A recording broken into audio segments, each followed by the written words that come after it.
Hi guys, thank you for joining us on this online cooking class.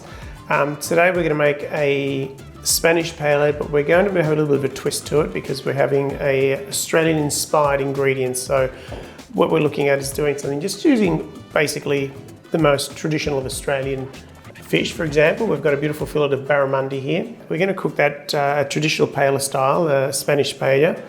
But the only thing we're going to do differently here, we're going to try and use also some native Australian spices.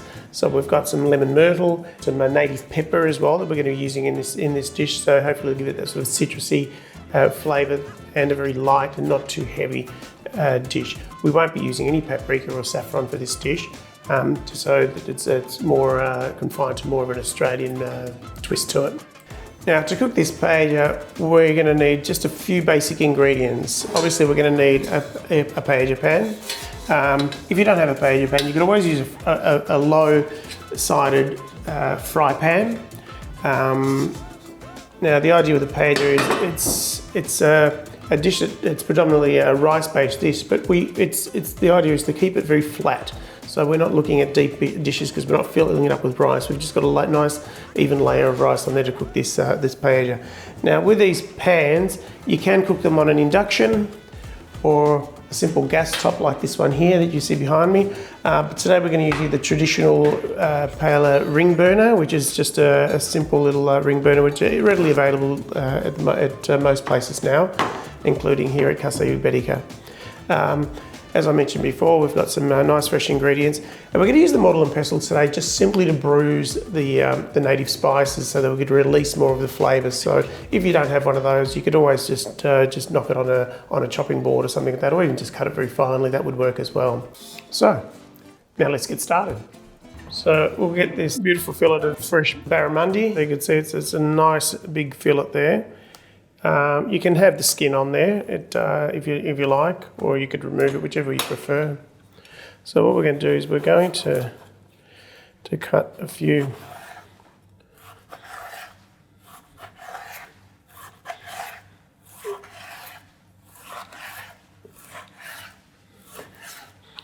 We want some big chunks like that. We don't want anything too small.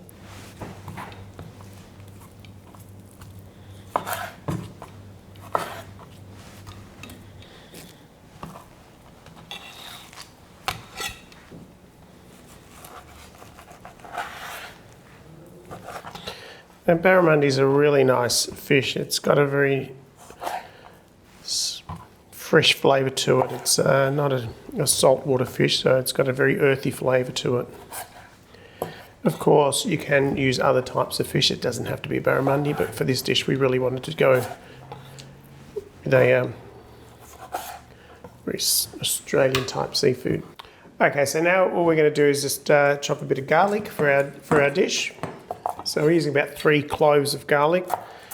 Now the garlic's fairly important in this dish. It's going to give it a nice flavour to it. I mean, the whole idea is to flavour the rice as much as possible. So the more we get into at the beginning of the cooking process, the more flavour the dish is going to have at the end. So we'll just get some of this garlic done.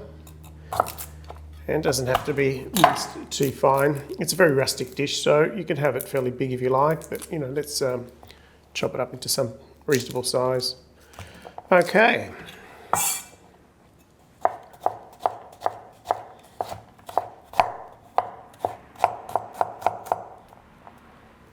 So they're fairly big chunks there, so let's just chop that up a little bit.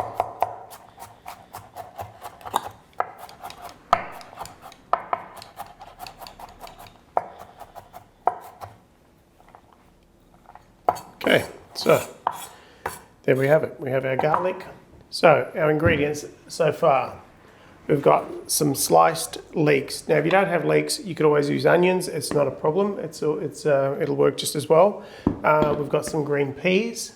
We're using bomba rice today for the paella. Bomba rice is a variety used specifically for paella. It doesn't release a lot of gluten, so it's a nice sort of dry finish to the paella. The grains will separate. And it's specifically for paellas. So if you can't get your hands on some bomba rice, risotto rice will work equally as well. But those are the only 2 varieties. Don't try and do this with basmati or anything like that because it will not work. the barramundi. We've got kifla potatoes. Now we've used the kifla potatoes today because these potatoes enjoy a lot of boiling and they don't fall apart. Some of the other varieties, you'll cook them, like the white potatoes in particular, and they'll start to fall apart very quickly. But these ones maintain their shape, which is very important to us. And we're going to use some cherry tomatoes today. Aesthetically, it looks fantastic, and it's also going to give it a bit of flavour through the paella. The main ingredient for this particular paella is a spice that goes very well with the barramundi, and it's traditionally used a lot with Australian cooking, which is lemon myrtle. Now we've got both a dry version of the lemon myrtle, and we've also got some fresh lemon myrtle in the back there. We're going to use the fresh one today, but if you can't get the fresh, you can always look that one up in some specialty delicatessens. They should sell that for you. Okay, so let's get started. So the first thing we're going to do is we're going to start with our olive oil. Now with the olive oil in a paella, it's very crucial that you're very generous with the olive oil. One of the key elements of a good paella is that sucrate that you get at the bottom of the pan. Now, if you don't start with enough olive oil at the beginning, you're not going to get a sucrate. You're just going to get some burnt rice. So be very generous with it. Don't be shy. And don't forget that olive oil also does add flavour to the paella. So now I did say we were going to be very generous. So as you can see there's probably about 50 ml of olive oil. So first thing we're going to do, we're going to add our leeks because they'll take the longest to cook. So we're just going to get those in there, get that frying away. Now these will take a few minutes to break down, so we'll just cook them off slowly, and we'll come back to this in a couple of minutes. All right, so the other ingredient that we can put in here, only because it does take a long time to cook, are the potatoes. So if we get those in here early with the leeks, and we can slowly cook those off, they'll start to soften up. Because like I said, they do take a fair while to cook, so it's important that we get those two elements in there fairly early in the cooking process. So we'll give that a few minutes and we'll come back.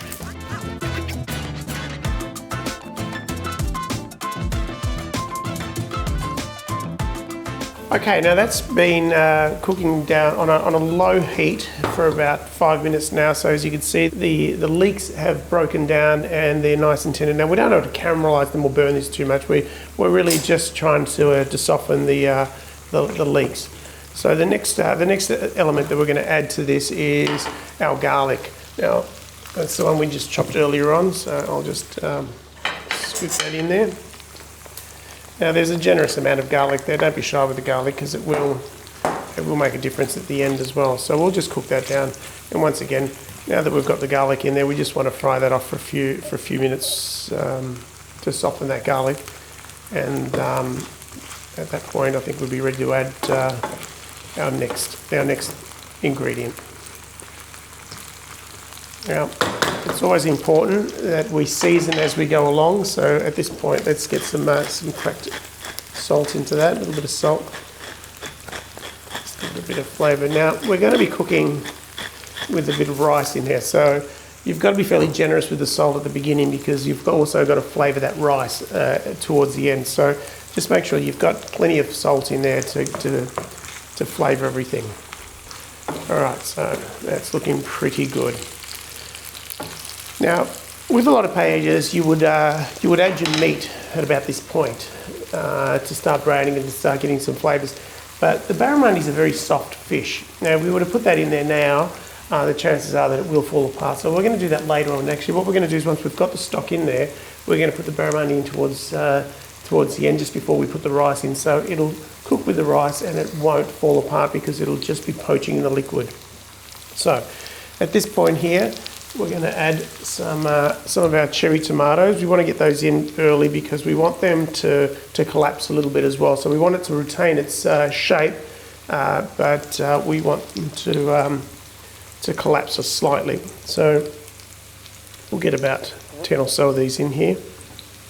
Now, as I mentioned before, this was it's inspired by a traditional sort of an Australian cuisine.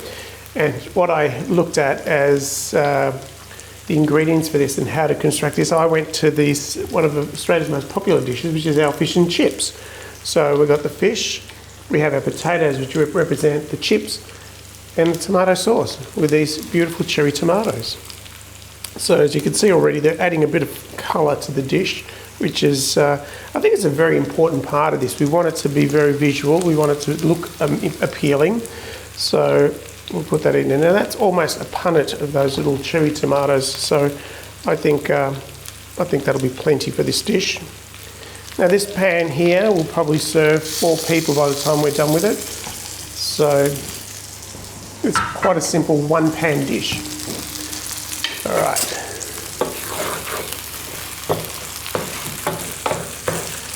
So,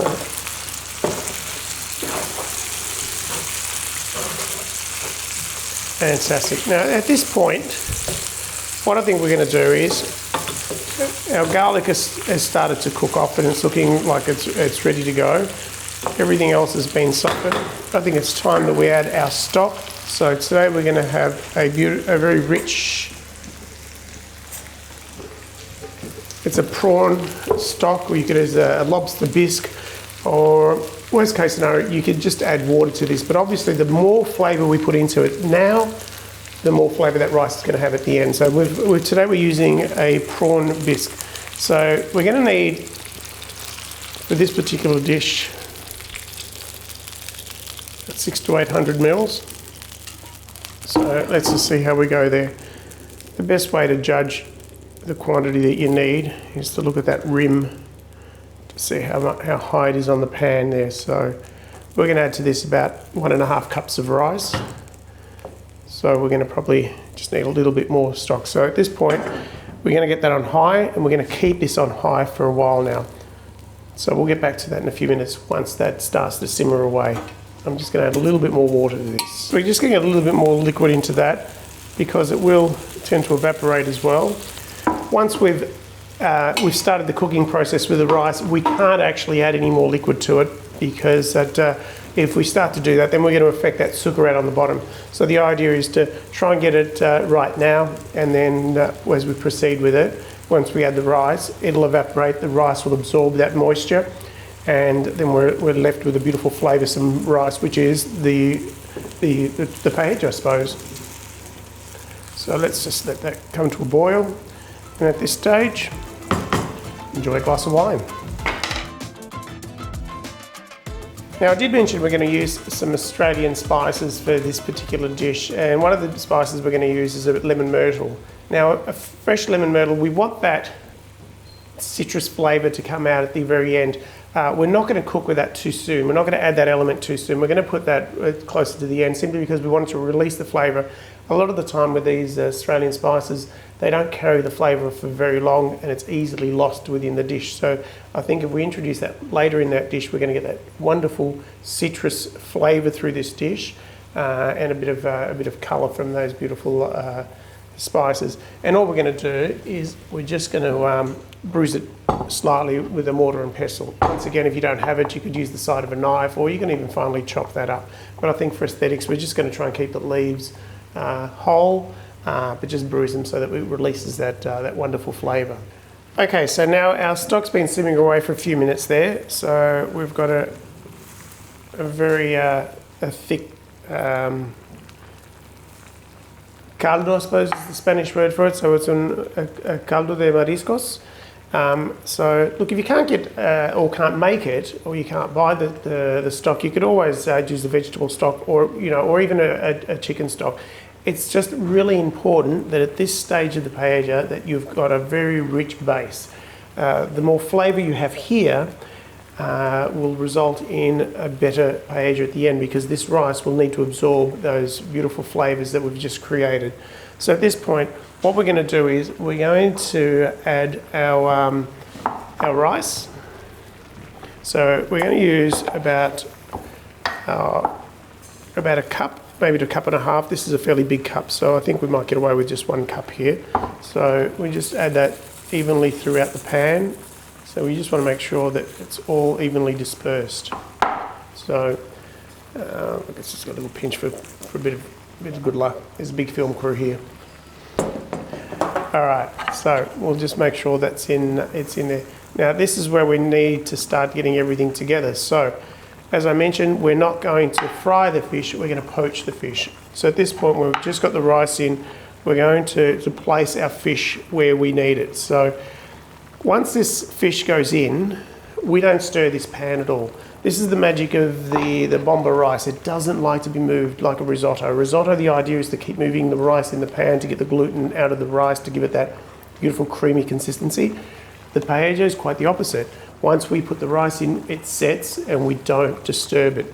So let's just get all this fish in here. So as I mentioned, it will, where we place it is pretty much where it's going to stay. So let's get these guys in here. So this was a fairly generous amount of fish that we got in here. So let's get it all in.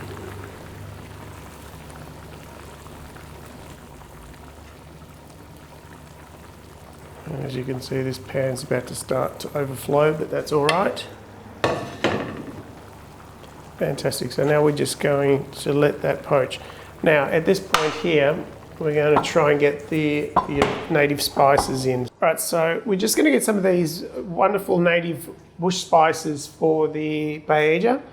So we've got a wonderful native pepper and the lemon myrtle. So the lemon myrtle is going to give it that citrus flavour, and also the native pepper give it that earthiness to the dish.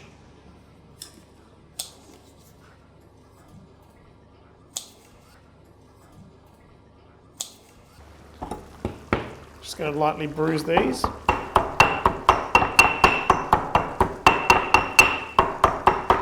That's just there we just do this to help it release some of that wonderful flavour that these leaves have, so that we could release some of those flavours. So we'll get that in there, and that's it. And that's pretty much it. Now you could already smell that citrus lemon myrtle. It's a very potent fish leaf. It's very, very refreshing to smell, and the pepper will just give it that earthiness to go through this dish. Now, like anything else, when we cook, visually everything it's very important what we see. You know, it opens up our appetites. It makes something look very appealing. So this has already got some beautiful colours going through there. We've got the red from the tomatoes. We've got the green from the native spices. We're just going to add a few peas to this also, just to give it a little bit more of a look, and also a bit of texture. You know, it's that wonderful sensation when you bite into the pea, that little explosion in your mouth. It's just a wonderful way to eat. So we're just going to add those peas in there to give it a bit of colour. As mentioned before, we're just going to let that set now. So this will slowly evaporate. The liquid will evaporate. Now we've got the heat on high. We want this to cook vigorously at this point. As it evaporates and we get closer to that rice being cooked, we'll reduce that heat and we'll slowly let that cook away to create the sugar out of the bottom of the pan. Now this dish that I've created today, it's not available at Simply Spanish. This is something we've created for this festival in itself, and it's an Australian-inspired dish. So appreciate it for what it is, and I hope you really do enjoy it. So let's see how we go with this. We'll come back to it in a few minutes when that rice is set. Okay, welcome back. Now, as we mentioned earlier on, we don't move the ingredients. It's now just letting that rice do its thing, and the stock flavour that wonderful rice that we've put in there. At this point, we haven't reduced the flame. We're still on a high flame. We want this to really vigorously boil away. The potatoes are soft, the rice is almost there, and all that liquid that we put in there has just about evaporated. Someone was saying earlier on, it's surprising how little rice you use. It's true, you don't overcrowd the pan with too much rice. The more rice you put in there, the harder it is to form that succorat. So the idea is to get that balance between the stock and the rice. It takes a bit of practice, but you'll get it right. At this point, I'd like to also thank Casa Iberica for their wonderful contribution to this, and Sabores Latinos. They've done a great job of putting all this together and finding some really talented people to help make this video event for you a success and something interesting, considering we can't have festivals at the moment. Also, like to thank Casa Bonita for their beautiful decorations and some of the wonderful earthware that we're seeing here today. Now, we're still back at the paella, and at this point, things are starting to change. It's changing from boiling rice to you can hear a sizzling now. So what's happening is most of that liquid is gone, and the rice is now going to start to brown to form that succorat. Now, to do that, it actually fries the rice. That's why I was saying it's very important to have enough oil in the bottom of the pan to start with. If you don't have enough oil at the beginning, it will just end up burning. So at the moment, it's getting to a point where it's almost there. You can hear parts of the pan starting to fry, so that succorat is starting to form. Other parts of the pan still has a little bit too much liquid, but that'll slowly evaporate and start to form a succorat. At this point, it's probably a good idea to start getting that flame down a little bit. We don't need that flame as high, but we still need a bit of flame there. This is pretty easy to do when you've got a gas stove. A little bit harder to see it with an induction, so I guess you have to really keep an eye on the pan, the liquid, or in a domestic stove, equally as easy to do. So I'll just turn that flame down. There we go. And we shouldn't be too far away from enjoying a really nice Australian infused paella. Alright, so we're just about ready to serve this paella. As you can see, it's now got very little liquid in there, and as I mentioned earlier on, it sounds differently now. You can hear that it's crackling. In Spain they say el arroz está bailando, which means the rice is now dancing, and that's that succorat that it's forming in the bottom of the pan. So now what we'll do is simply use a bit of maybe some of these nicely roasted peppers that have been fire roasted, and we'll just cut those nice and fine.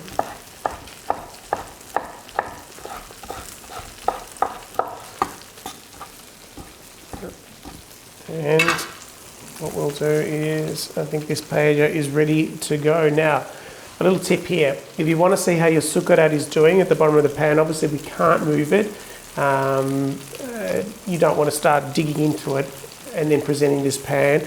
So what you do is a very simple little trick, is you just get a spoon, and a metal spoon is the best, and put it down into the pan and give it a nudge. Now, there's a lot of resistance there. Now, that's telling me that succorat is now forming. It has already formed at the bottom of the pan. If this spoon was to slide across, there's nothing at the bottom that's cooked. The succorat isn't there. And that's the easiest way you can do this without actually disturbing the dish. And you can do that all around the pan. So you can see that it's not moving, it's not going anywhere. Now, we'll turn this flame off, and I will show you what we've created. So I'll just get a plate here.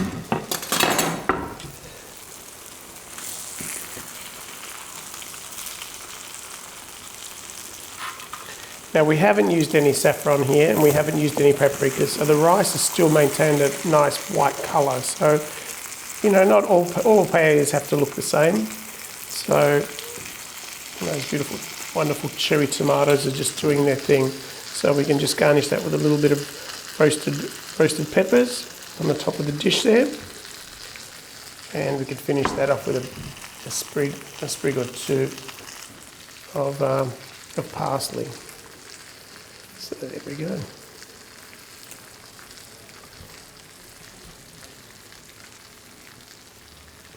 There we have it. An Australian-inspired paella with potatoes, lemon myrtle, and barramundi. Enjoy. Now, earlier on, we talked about the succorat, how important it is, especially when you're judging a good paella. One of the key elements, one of the things you really look for, apart from flavour and the colour, is the succorat, which is that wonderful burnt bit of rice on the bottom of the pan. Now, there's a fine line between creating a really good succorat and burning your rice. And this is what we spoke about earlier on. You cannot achieve this succorat without the olive oil at the beginning of the pan. So that's why I say to you to be very generous with the olive oil in creating that succorat. And then that's a perfect example of it. So if we were to scrape that, that is the most delicious part of the paella, always saved for the chef at the end. So what does it taste like, you're wondering? Well, let's have a look and see.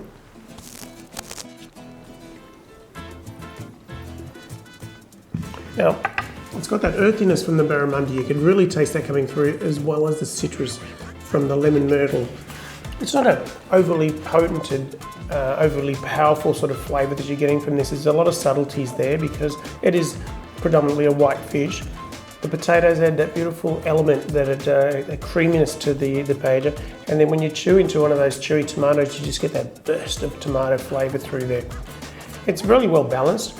I think it's a wonderful dish. And I really truly think you'd enjoy it, perhaps paired with a nice albarino or a Sangiovese, something like that. It'd be a very simple sort of light white wine or light red wine, but I think you'll have plenty of enjoyment from this dish. And here you have it. This is an Australian-inspired paella with barramundi, kifla potato and lemon myrtle, specially created for Sabores Latinos. Enjoy your meal.